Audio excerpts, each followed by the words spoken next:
The dusty auction yard trembled under the weight of 100 voices shouting, bidding, and laughing cruelly at the line of chained men brought forth like cattle. It was the year the drought burned everything dry, hearts, lands, and mercy.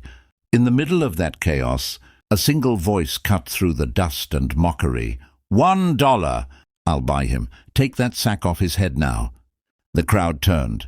A widow stood at the edge of the platform, her black dress faded and her hands trembling, not with weakness, but with the force of something greater than pride, desperation. Her name was Clara May. She had buried her husband 2 winters ago and since then fought tooth and nail to keep her small homestead alive against debt, drought, and loneliness. The man she was shouting for wasn't just another lost soul in the auction. He was different. No one knew his face. His head was covered with a rough burlap sack, his wrists tied. Rumors said he'd been found near the border, half dead, accused of being a runaway or a killer. Nobody could say for sure.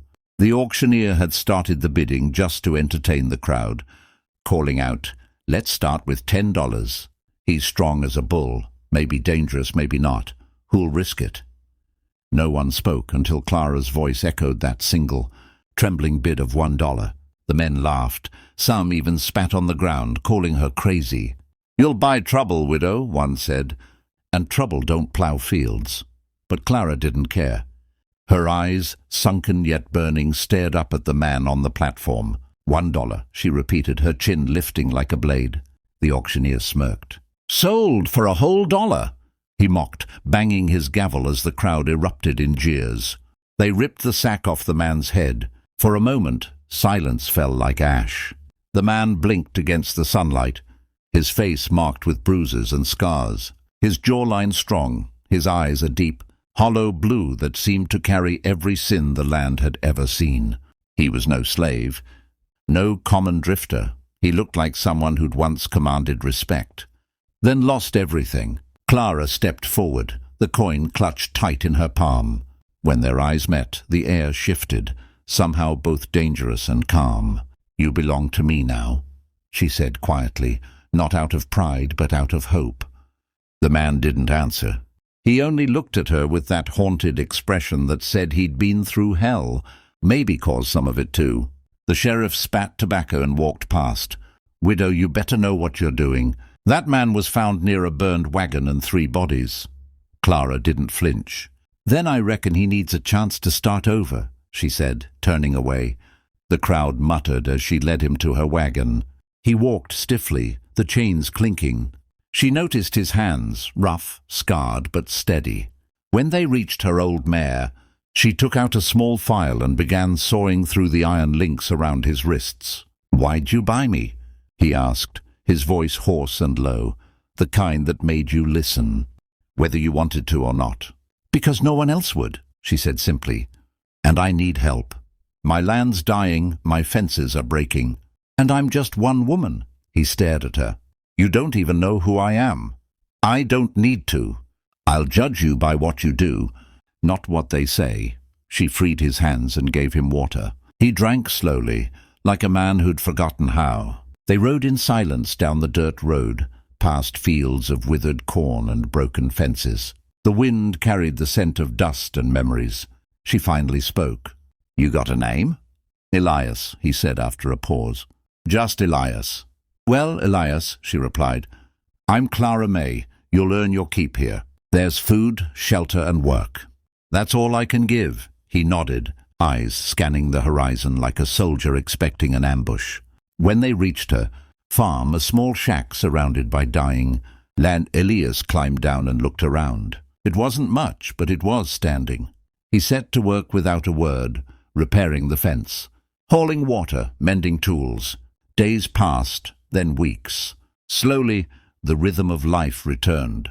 The clatter of buckets, the thud of boots, the quiet hum of evening. Clara watched him from the porch some nights, wondering what haunted his sleep, for she could hear him murmuring in the dark, sweating, clutching his chest as though fighting ghosts. One evening, after a storm tore half her barn roof, Elias worked till dawn, nailing boards, his muscles gleaming in the lamplight. When she brought him coffee, their hands brushed. And she saw something in his eyes, guilt deep as the river.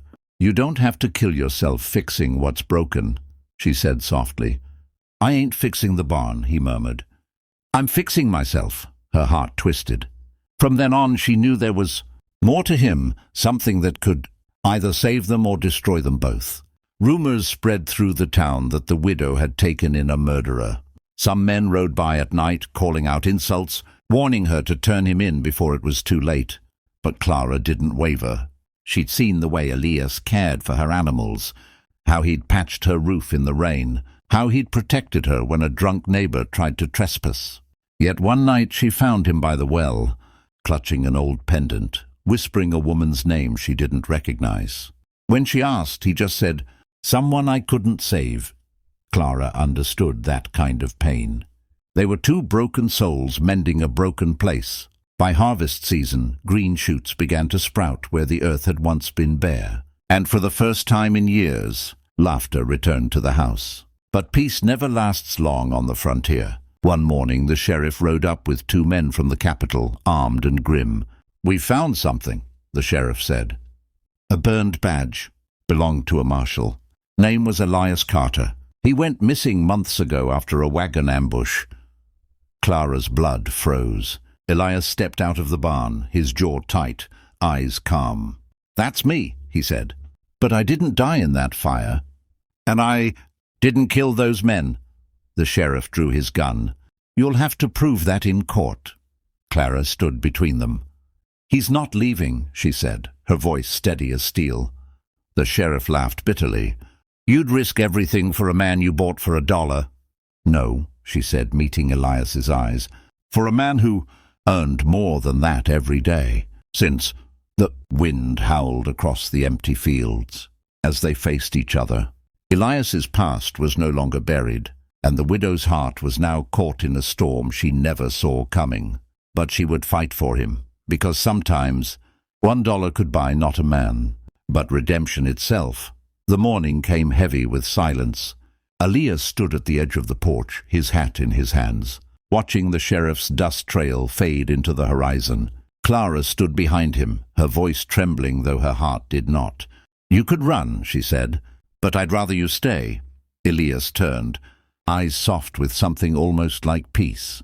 "I ran once," he said. "Not again." He spent the day mending the last of the fences, as though trying to leave everything whole before whatever was coming. By sundown, the sheriff returned with a single rider beside him, a man Clara had never seen before. "He's the witness," the sheriff said. "Claims he saw what happened at that wagon fire." The stranger dismounted, slow and shaky. "Marshal Elias saved my life," he said, voice breaking. "Those men he was accused of killing, they were bandits.